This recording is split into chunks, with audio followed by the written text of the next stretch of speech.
3s2 3p6 और फिर 3 वाला लिखा जाएगा 3d10 और 4s2।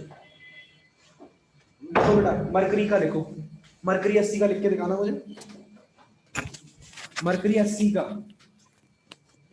ऐसे तो पहले भरना इस तरीके से, पहले भरना इस तरीके से और इस तरीके से फिर उनको सेट करना, एक जैसे नंबर वालों को एक साथ लिखना। इतने बड़े बड़े विद्वानों से पढ़कर आए हो 12th में, उनका नाम बदनाम कर रहे हो। जिंक 80 यहां से भरना, ये तुम्हारे सामने बना हुआ है पूरा, फिर ऐसे भरना और फिर उनको सेट करना, एक नंबर वालों को एक साथ पहले, फिर 2 वालों को, फिर 3 वालों को, फिर 4 वालों को। ज्यादा बड़ा टारगेट दे दिया क्या?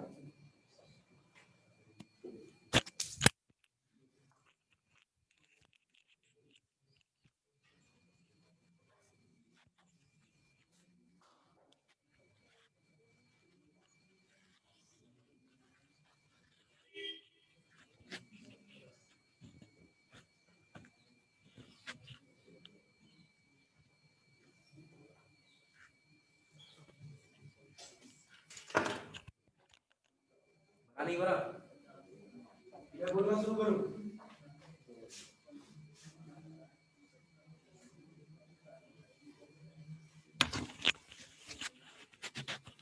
देखो सुनो, बल लिखा नहीं लिखा, भर लिया ऊर्जा के हिसाब से, फिर ऐसे सेट करो उनको। मैं आ रहा हूँ कॉपी देखने पे। 80 टोटल हो रहा है कि नहीं हो रहा?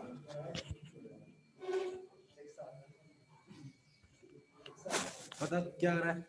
मैं बोलूंगा चेक करो बेटा।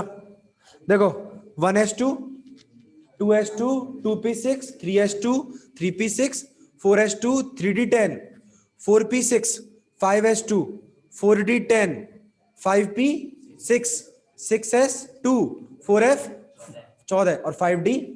यहीं तक आया होगा, बैठ गया? अरे नहीं लिखा गया क्या? बस तो फिर अब उसको आप एक जैसे क्वांटम नंबरों के आधार पर सेट करो, एक जैसे के आधार पर, पहले 1 वाला, फिर 2 वाला, फिर 3 वाला, फिर 4 वाला, फिर 5 वाला और फिर 6 का।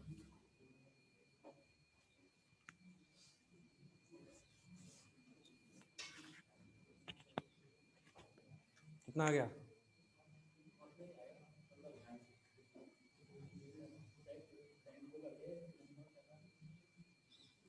चेक करो 1s2 2s2 2p6 3s2 3p6 3d10 4s2 4p6 4d10 और 4f14 5s2 5p6 और 5d 6s2। क्लियर है? कर लोगे आसानी से। कैसे तो भरना है, पर जैसे भरना है वैसे लिखना नहीं है, और जैसे लिखना है वैसे भरना नहीं है। कंफ्यूजन मत करना अपने दिमाग में। अब आप कोई सा भी करके देख लेना, आपके सारे क्वेश्चनों के आंसर सही जाएंगे। क्लियर है? कॉपी में जो अपन को लिखना बुक में लिखा हुआ मिलता है, वो क्वांटम संख्याओं के आधार पर लिखा हुआ होता है, क्योंकि क्वांटम संख्या अंदर से तो बाहर चल रही है। पहले पहला वाला लिखा, फिर दूसरा, फिर तीसरा, फिर चौथा। क्लियर है? अरे हाँ या ना? चलो अब सुनो, एस में अधिकतम कितने इलेक्ट्रॉन आ सकते हैं? इसीलिए एस ब्लॉक में कितने वर्ग हैं? 2। मास्टर का था? फिजिक्स का? रीजनिंग का? पी में अधिकतम कितने तत्व आ सकते हैं? इलेक्ट्रॉन 6 आ सकते हैं, इसीलिए पी ब्लॉक के 6 वर्ग है कि नहीं है? डी में अधिकतम कितने इलेक्ट्रॉन आ सकते हैं? इसीलिए डी के 10 लाइन ही है बीच में। हो गई ना? मैंने कुल क्या था, कुल कितने वर्ग हैं? 18। 18 कैसे? एस के 2, डी के 10, इस तरीके से, और पी के 6। 2 + 6 + 10। मास्टर का था? केमिस्ट्री का था ही नहीं, उसने केमिस्ट्री वाला तो कोई काम ही नहीं किया, उसने तो केवल मैथमेटिकली रीजनिंग लगा के इनको क्या कर दिया, सेट कर दिया। और इसे कहते हैं रीजनिंग ऑफ पीरियोडिक टेबल, आवर्त सारणी की रीजनिंग। और इसमें से बहुत क्वेश्चन आते हैं, जब आप आगे पेपर करोगे, कॉम्पिटिटिव एग्जाम करोगे, दिमाग को हिला देने वाले क्वेश्चन आते हैं। और वास्तव में बहुत जोरदार मास्टर रहा होगा रीजनिंग का। क्या नाम था उसका? हेनरी मोजले। मोजले ने क्या कहा था? सभी तत्वों के रासायनिक व भौतिक गुण उनके परमाणु क्रमांकों के आवर्ती फलन होते हैं, मोजले ने ये कहा। और परमाणु भार के आवर्त फलन होते हैं, ये किसने कहा?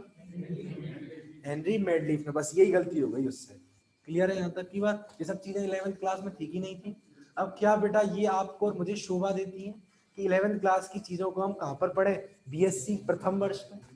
ये तो एक टीचर उम्मीद करता है जब वो बीएससी फर्स्ट ईयर पढ़ाने आता है कि कन्हैया को याद होंगे, क्योंकि वो 2 साल क्या करके आया है? पढ़ के आया है कि ना पढ़ के आया हो? ये तो गलती है साहब, ठीक है, अमुक चल रही है बराबर। देखो सुनो, इधर देखो बेटा, एस में अधिकतम कितने इलेक्ट्रॉन आ सकते हैं? 2। तो एस की टेबल भी कितनी है? 2। एस के वर्ग भी कितने हैं? 2। ठीक है ना? Suppose that hydrogen, helium, lithium, beryllium. Clear है? Sodium, potassium, rubidium, caesium, francium. Clear है? ये क्या है बेटा? ये क्या है? बेरियम। क्लियर है यहाँ तक की बात? ये सारे के सारे, ये तो क्षारीय धातु कहलाती हैं और ये क्षारीय मृदा धातु कहलाती हैं। ये क्षारीय धातु और ये क्षारीय मृदा धातु है। अब देखो, helium, neon, argon, krypton, xenon और रेडॉन, इनके नंबर याद रखो बस। हीलियम का होता है 2, हाइड्रोजन हीलियम 10, 18, 36, 54, 86। यहां से यहां तक 8 का अंतर, 8 का अंतर, 18 का अंतर, 18 का अंतर और 32 का अंतर। क्लियर है? अब देखो, हाइड्रोजन का 1, हाइड्रोजन के बाद हीलियम, हीलियम के बाद लिथियम 2, तो इसका 3, नियॉन का 10, सोडियम का 11। ठीक है, ऐसे याद रखना है। आर्गन का 18, इसका 19, क्रिप्टॉन का 36, रुबिडियम का 37, इसका 54, इसका 55, इसका 86। ऐसे याद रख लोगे? अरे हाँ या ना? अब एक एक बढ़ाते चलो, 3 के आगे 4, 11 के आगे 12, 19 के आगे 20, 37 के आगे 38, 55 के आगे 56 और 87 के बाद बोला 88। छोड़ दो उसको। क्लियर? अरे हाँ या ना? कर लोगे आसानी से? अब यही तो होते हैं बेटा, ऐसी तो होती है आवर्त सारणी। Hydrogen, helium, lithium, beryllium, boron, carbon मत लिखना पूरी, नाइट्रोजन, ऑक्सीजन, फ्लोरीन, नियॉन। और नियॉन से पहले कौन था? हीलियम। हीलियम का कितना नंबर था? 2, 3, 4, 5, 6, 7, 8, 9, 10। अपने सिलेबस में एस ब्लॉक और पी ब्लॉक है, डी और एफ अगली साल है। क्लियर है यहाँ तक की बात? अरे हाँ या ना तो बोल दिया करो, समझ में आ गई बात? फिर देखो, सोडियम, मैग्नीशियम, मैग्नीशियम के बाद एल्यूमिनियम, ये 12 और एल्यूमिनियम का कितना होता है? 13। अरे ना मांगो आलू, सीधा पूड़ी से खा लो। ये लो, बोरॉन के बाद एल्यूमिनियम, सिलिकॉन, नाइट्रोजन के बाद फास्फोरस, ऑक्सीजन के बाद सल्फर और फ्लोरीन के बाद क्लोरीन। याद करने की जरूरत नहीं, 13, 14, 15, 16, 17, 18। क्लियर है यहाँ तक की बात? फिर potassium, calcium, scandium, titanium, vanadium, chromium, manganese, ferrous, cobalt, निकल, कॉपर, जिंक, और जिंक के बाद यहाँ क्या आ जाता है? गैलियम। क्लियर है यहाँ तक की बात? 30 तक हो गए, 31। समझ में आ गई बात? जिंक 30 रट लो, रट्टा लगाओ रट्टा। Zinc 30, cadmium 48, mercury. ठीक है, कर लोगे आसानी से? ये सारे के सारे इस तरीके से एस ब्लॉक तत्व होते हैं और ये वाले सारे के सारे कौन से तत्व होते हैं? P block. Helium, neon, argon, krypton, xenon और रेडॉन। 10, 18, 36, 54, 86। इंडियम। ठीक है, समझ में आ गई बात? जर्मेनियम, एसएन और पीबी, फास्फोरस, आर्सेनिक, एंटीमनी और बिस्मिथ। और देखो, तुमने मुझे पता है ट्रिक से याद कर रखे हैं सब, नहीं मैंने भी ऐसे कर रखे थे, लेकिन कोशिश करो कि इनको ट्रिक से याद ना करके, सपोज दैट आपने बीएससी से दिया, आपने केमिस्ट्री से बीएससी, बीएससी हो गई, बीएससी होने के बाद सपोज दैट आपने एग्जाम दिया हिंदुस्तान एरोनॉटिक लिमिटेड का, ठीक है ना, जिसमें तेजस हवाई जहाज बन रहे हैं इंडिया के लिए, आपने उसका दिया, उसमें बीएससी वाले ही जाते हैं, ठीक है, और आपका इसमें सिलेक्शन हो गया, तो इंटरव्यू है, इंटरव्यू पूछेंगे लाला पी ब्लॉक लिख बोल बोल के, गुरुजी बैगन, आलू, गाजर इन थैला, थैले में पैक करके भगा देगा, उसके चाहे मनी मन चलते रहे ना, मनी मन, पर अपने मुंह से बोलना sir beryllium, aluminium, gallium, indium, thallium, ऐसे बोलना है, ठीक है ना। उसके सामने कार्बन, सिलिकॉन, जर्मेनियम, टिन और plumbum, nitrogen, phosphorus, arsenic, SB और बीआई, ऑक्सीजन, सल्फर, सेलेनियम, टेलिरियम और पोलेनियम। अब चाहे मन में चाहे बोल चल रही हो, लेकिन बोलते चलना साथ के साथ उसके सामने, फ्लोरीन, क्लोरीन, ब्रोमीन, आयोडीन और एस्ट्रेटिन। ट्रिक मत सुनाने लग जाना उसे, गुरुजी बेटा माँ की कार स्कूटर, वो बेटा हवाई जहाज दूं तो फिर मैं यहाँ, तू आ जा। तो ध्यान रखना, इस तरीके की ट्रिकों को हम याद करने के लिए उपयोग में लिया जाता है, लेकिन वास्तविकता में कल को जब आपके इंटरव्यू में पहुंचोगे आप में से, देखो मैं ये तो नहीं कह रहा सारे पहुंचोगे, पर कुछ तो पहुंचोगे ही। अब देखो यहाँ 36 हो गया, 36 का मतलब उल्टा चलो, 35, 34, 33, 32, आ गया 31 पे।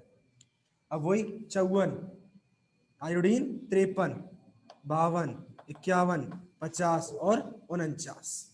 क्लियर है। और सेम यहाँ पर उल्टा चल लो, 84, 83, 82, 81, एक रह गया बेटा, कौन सा, 85 रह गया, मैं भी फ्लो में आ गया। 84, 83, 82 और 81, और इससे पहले कौन है, जिंक, कैडमियम, मरकरी। ये देखो अभी भी बताया था, जिंक 30, 48, क्लियर है यहां तक की बात। और यहां पर वही है, स्कैंडियम सीरीज, इट्रियम सीरीज और लेंथिनम। स्कैंडियम, इसके सामने इट्रियम और इसके सामने लेंथिनम। क्लियर है यहां तक। लेंथिनम 57 से प्रारंभ हो जाता है और उसके बाद एफ ब्लॉक के तत्व में पूरे के पूरे। आगे आया ना क्या, समझ में आ गई नहीं आ गई बात, कर लोगे याद, नहीं करोगे अब तो, अब नहीं वो बैगन आलू गाजर पहला थैले में पैक करके भगा देगा वहां से, ठीक है ना। तो ये सारे के सारे तत्व कौन से हो गए, एस ब्लॉक तत्व। जब पी ब्लॉक पढ़ाऊंगा तब नहीं बनवाऊंगा मैं इसको। ये पूरा के पूरे कौन सी धातु कहलाती है, सबकी सब क्षारीय धातु, क्योंकि इनके ऑक्साइड क्षारीय प्रवृत्ति के होते हैं, इसलिए इनका नाम क्या है, क्षारीय धातु। ये सारी की सारी क्या कहलाती हैं, क्षारीय मृदा धातु, एल्कलाइन अर्थ मेटल, क्योंकि इनके ऑक्साइड क्षारीय होते हैं और मृदा में पाए जाते हैं, इसलिए इनको क्षारीय मृदा धातु के नाम से जाना जाता है। क्लियर है यहां तक की बात। इन सबका जब इलेक्ट्रॉनिक विन्यास लिखा जाता है, किसी का भी लिख के देख लेना, उन सबके बाह्यतम कोश में, बाह्यतम कोश समझ गए थे ना, ये नाभिक, ये पहला, ये दूसरा, ये तीसरा, ये चौथा, जो सबसे बाहर वाला होगा वो कौन सा कहलाएगा, बाह्यतम कोश या संयोजकता कोश। उसमें केवल एक इलेक्ट्रॉन उपस्थित होता है, कितना, इसीलिए इनका भारी कोश का इलेक्ट्रॉनिक विन्यास होता है NS1 और इनका विन्यास होता है NH2। इनका विन्यास क्या होता है, NH2। इन सब की ये सभी +1 संयोजकता प्रदर्शित करते हैं एक इलेक्ट्रॉन त्याग कर, और ये सभी +2 2 संयोजकता, इसीलिए NaCl बनता है। कभी NaCl2 बनते हुए देखा है, नहीं बनता, क्योंकि ये सभी कितनी संयोजकता प्रदर्शित करते हैं, एक। MgCl2 बनता है, CaCl2 बनता है, SrCl2 बनता है। क्लियर है यहां तक, अरे आया ना तो बोलो। अब चलें आगे, ऊपर से नीचे जाने पर परमाणु क्रमांक, और जब ऊपर से नीचे जाने पर परमाणु क्रमांक बढ़ता है तो कोशों की संख्या भी, और कोशों की संख्या बढ़ेगी, कोशों की संख्या बढ़ेगी तो आकार भी, अर्थात परमाणुवीय व आयनिक त्रिज्याओं के मान बढ़ते जाते हैं। क्या होती है परमाणुवीय त्रिज्या, बाह्यतम कोश के इलेक्ट्रॉन और नाभिक के बीच की दूरी परमाणुवीय त्रिज्या के नाम से जानी जाती है। क्लियर है यहां तक की बात। और आयनिक त्रिज्या आयनों के लिए केस में हो जाएगी, परमाणु त्रिज्या परमाणु की, आयनिक त्रिज्या आयनों की। तो ऊपर से नीचे जाने पर त्रिज्या क्या होती जा रही है, इधर से इधर जाने पर त्रिज्या घटती जाती, इसको छोड़ो ये अफवाह, क्योंकि अक्रिय गैस है, पर फिर भी बेटा ये वॉन डेर वाल त्रिज्या बनाते हैं और वॉन डेर वाल त्रिज्या का मान सबसे बड़ा होता है, ठीक है ना। 3 प्रकार की त्रिज्या है, वॉन डेर वाल, सेंयोजक और आयनिक, ठीक है। तो यहां तक की बात कर रहा हूं, ऊपर से नीचे जाने पर आकार, देखो लिख देता हूं, साइज आकार बढ़ता है, क्योंकि परमाणु क्रमांक बढ़ता है, कोशों की संख्या, और घर्षण का आकार, क्यों घटता है बेटा आकार, आकार को दो चीजें प्रभावित करती हैं, प्रभावी नाभिकीय आवेश, आकार को दो चीज प्रभावित करती है, तो प्रभावी नाभिकीय आवेश और एक परिरक्षण प्रभाव। क्या होता है प्रभावी नाभिकीय आवेश, सुनो बेटा, प्रभावी नाभिकीय आवेश क्या होता है बेटा, नाभिक के अंदर कौन रहते हैं, प्रोटॉन और न्यूट्रॉन, P+ है, शांति के साथ कितना छोटा सा एक एटम, कितना छोटा सा एक परमाणु, उस छोटे से परमाणु में भी एक छोटी सी जगह जिसको हम क्या कहते हैं नाभिक, और उस छोटी सी जगह नाभिक में बहुत सारे प्रोटॉन और न्यूट्रॉन बढ़िया भाईबंदी से रहते हैं। अपन ये कहते नहीं रह पाते, मुझे समझ आ रहा है, प्रोटॉन और न्यूट्रॉन रहते हैं, क्यों रहते हैं, क्योंकि न्यूट्रॉन पर तो कोई चार्ज नहीं है और प्रोटॉन पर पॉजिटिव चार्ज, आदमी तो नेगेटिव वाला खराब है, इसलिए उसको प्रकृति है बाहर निकाल के फेंक रखा है, तो भारी घूमता है। समझ में आ गई जाता है, थोड़ा मामला सेट किया है केमिस्ट्री के अंदर, प्रोटॉन और न्यूट्रॉन इसके अंदर आसानी से रहते हैं, ठीक है ना। तो न्यूट्रॉन पर तो कोई भी चार्ज रहेगा। अरे क्या न्यूट्रॉन पर चार्ज होता है या नहीं होता? न्यूट्रॉन पर कोई भी चार्ज होता है? अरे बताओ। अगर आपको कोई पूछना है कि न्यूट्रॉन पर कोई भी चार्ज होता है तो आपका आंसर होगा कि न्यूट्रॉन पर ओवरऑल चार्ज 0 होता है। न्यूट्रॉन पर चार्ज होता है लेकिन ओवरऑल चार्ज 0 होता है। एक्चुअली क्या आप कभी लिखना YouTube पे, आपको टाइम मिलेगा तो और कुछ लिखने से टाइम नहीं। YouTube पे लिखना LHC, है ना? LHC का मतलब लार्ज हेड्रॉन कॉरिडोर। हाल फिलहाल में स्विट्जरलैंड का एक शहर है, देखो अपना भरपूर शहर है ना भारत का, वही स्विट्जरलैंड का एक शहर है, इसका नाम है एक सिटी। एक सिटी में वर्ल्ड के सभी साइंटिस्टों ने मिलकर एक 27 किलोमीटर लंबी टनल बनाई धरती के अंदर। सुना मेट्रो चलती है धरती के अंदर, आप देखना उसमें बड़ा अच्छे समझा रखा है यूट्यूब पे, और तुम तो बड़ी बात समझ रहे हो। तो ऐसे टनल बनाइए गोल धरती के अंदर। उस टनल में क्या करते हैं बेटा साइंटिस्ट, फिजिक्स और केमिस्ट्री वाले मिलकर, इसमें पूरे वर्ल्ड में पैसा लगता है।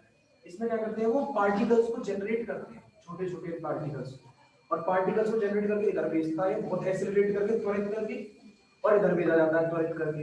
जब ये आपस में त्वरित करके जाते हैं तो बहुत ज्यादा स्पीड हो जाती है, प्रकाश के वेग के बराबर लगभग। तो ये आपस में क्या करते हैं टकराते हैं। जब बड़े पार्टिकल आपस में टकराते हैं तो किसका निर्माण होता है हमेशा? और बड़े पार्टिकल है छोटे का, और बड़े हो जाए ऐसा पार्टिकल बनता है छोटे छोटे। तो साइंटिस्टों ने क्या किया, एक न्यूक्लियस इधर से लिया और एक हाइड्रोजन का न्यूक्लियस इधर से लिया, क्योंकि हाइड्रोजन में से एक इलेक्ट्रॉन निकाल देगा तो न्यूक्लियस ही ले गया, हाइड्रोजन में एक इलेक्ट्रॉन होता है, और उनको ये घुमा के लाते हैं, वो आपस में टकराते हैं, और आपस में टकराकर छोटे छोटे पार्टिकल्स में डिवाइड हो गए। तो आजकल देश वालों का कोई काम नहीं बचा है, नहीं कोई आविष्कार करने के लिए बचा नहीं, तो इन्हीं के पीछे पड़ गए और इनको लगातार एक्सेलरेट करते हैं और तोड़ते हैं। तो जब उन्होंने न्यूट्रॉन को तोड़ा, इसको तोड़ा, तो न्यूट्रॉन के 3 पार्ट निकले, और इन 3 इस तरीके से 3 और पार्टिकल हो गए न्यूट्रॉन के। इसका मतलब न्यूट्रॉन 3 पार्टिकल से निकला। भाई सबसे पहले डाल्टन ने क्या कहा था, सबसे छोटी चीज कौन है? परमाणु। फिर आगे खोजनी, तो आगे खोजों से बेटा रदरफोर्ड आया, जेम्स चैडविक आया, तो सारे पार्टिकल्स की खोज हुई। वैसे ही अब नए पार्टिकल्स बन गए इसके अंदर, वो कौन से? Quark particle. ये क्वार्क पार्टिकल्स 6 प्रकार के, कौन कौन से? अप डाउन 6 प्रकार के, कौन कौन से? अप डाउन, टॉप बॉटम और स्ट्रेंज ऑन 4।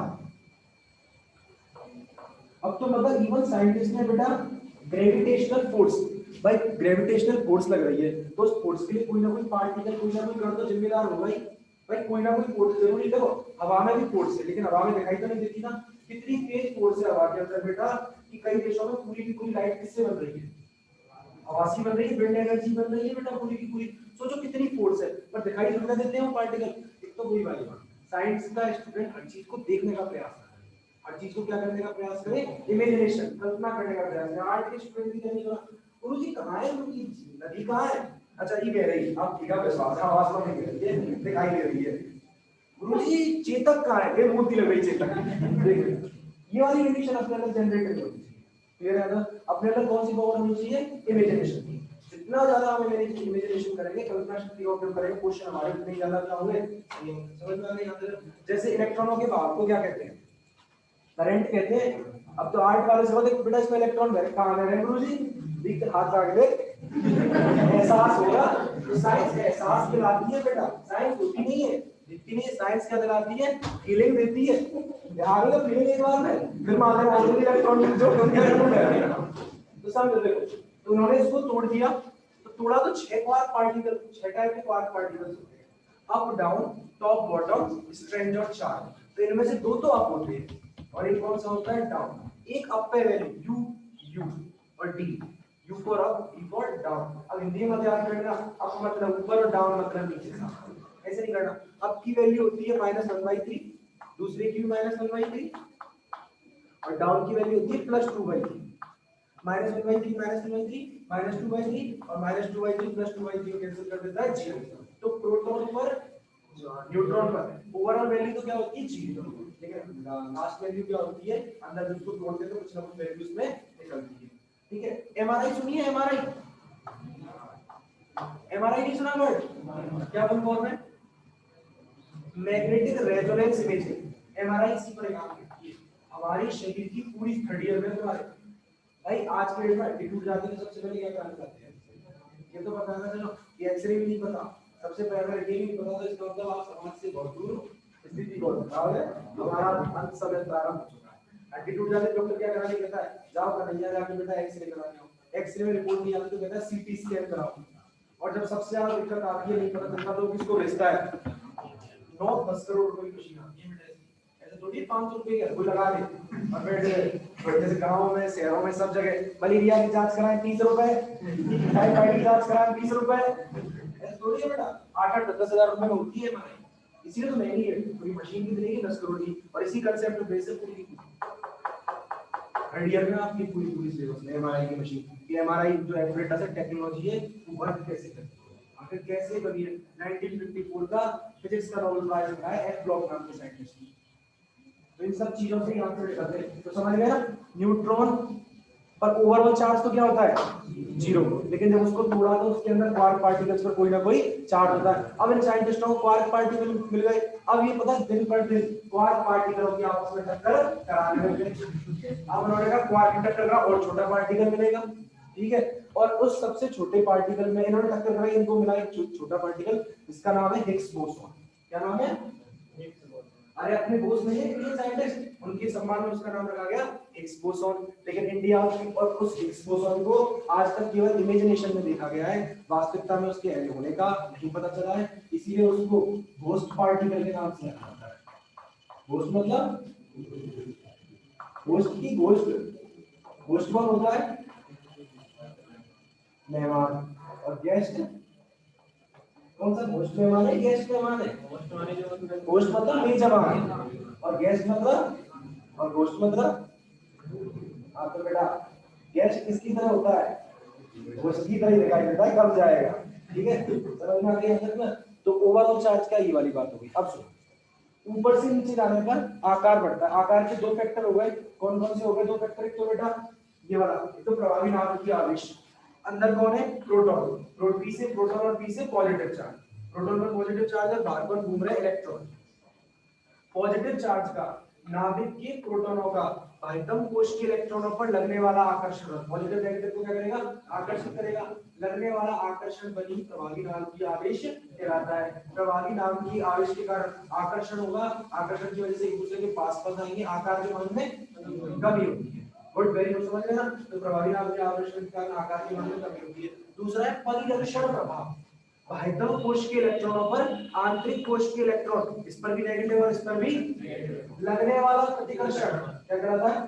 परिरक्षण प्रभाव कहलाता है। प्रतिकर्षण के कारण दूरियां बढ़ती हैं घटती है, ठीक है, और जब दूरी बढ़ेगी तो आकार का मान बढ़ेगा। समझ में आ गई? यहाँ तक दो कारण है, एक लास्ट और समझाओ। ऊपर से नीचे जाने पर विद्युत ऋणता इलेक्ट्रोनेगेटिविटी कम होती जाती है, जबकि इधर से इधर जाने पर विद्युत ऋणता बढ़ती जाती है। सबसे ज्यादा विद्युत ऋणता और सबसे कम विद्युत ऋणता सीजीएम। समझ में आ गई बात? इसीलिए सीजीएम का उपयोग प्रकाश विद्युत छत के ऊपर जो सोलर पैनल लगे हुए होते हैं उसमें किसकी प्लेट डली होती है? सीजीएम की। क्यों डली होती है? क्योंकि सीजीएम के लिए विद्युत ऋणता का मान सबसे कम होता है। एक शब्द सुना होगा आयनन ऊर्जा। क्या होती है आयनन ऊर्जा? बाह्यतम कोश में से गैसीय अवस्था में विलगित परमाणु के बाह्यतम कोश में से एक इलेक्ट्रॉन निकालने के लिए जो ऊर्जा दी जाती है वो आयनन ऊर्जा कहलाती है। ऊपर से नीचे जाने पर आयनन ऊर्जा का मान कम होता जाता है, इधर से इधर जाने पर आयनन ऊर्जा का मान बढ़ता जाता है। सबसे ज्यादा आयनन ऊर्जा किसकी होती है? अक्रिय गैसों की, ठीक है ना? चलो इधर ऊपर से नीचे जाने पर आयनन ऊर्जा घट रही है, इसका मतलब बाह्यतम कोश में से आसानी से इलेक्ट्रॉन निकल जाएगा। तो सीजीएम पर थोड़ा सा भी सूर्य का प्रकाश आता है ना, ये अपने अंदर से तुरंत किसको निकालने लग जाता है? इलेक्ट्रॉनों को। और अभी अभी बता रहा था इलेक्ट्रॉनों के भाव को क्या कहते हैं? तो धारा, करंट क्या है? इलेक्ट्रॉनों का भाव। जैसे सीजीएम पर सूरज की किरणें आती हैं, इसमें से इलेक्ट्रॉन निकलने शुरू हो जाते हैं, क्योंकि सबसे कम आयनन ऊर्जा भी आसानी से इलेक्ट्रॉन निकलते हैं, और इलेक्ट्रॉन किसमें फ्लो होने लग जाते हैं? तार में, और तारों में फ्लो होने से किसका फ्लो स्टार्ट हो जाता है? इलेक्ट्रिसिटी। चलो कल बात करेंगे। ये ले भाई कॉपी ले जा।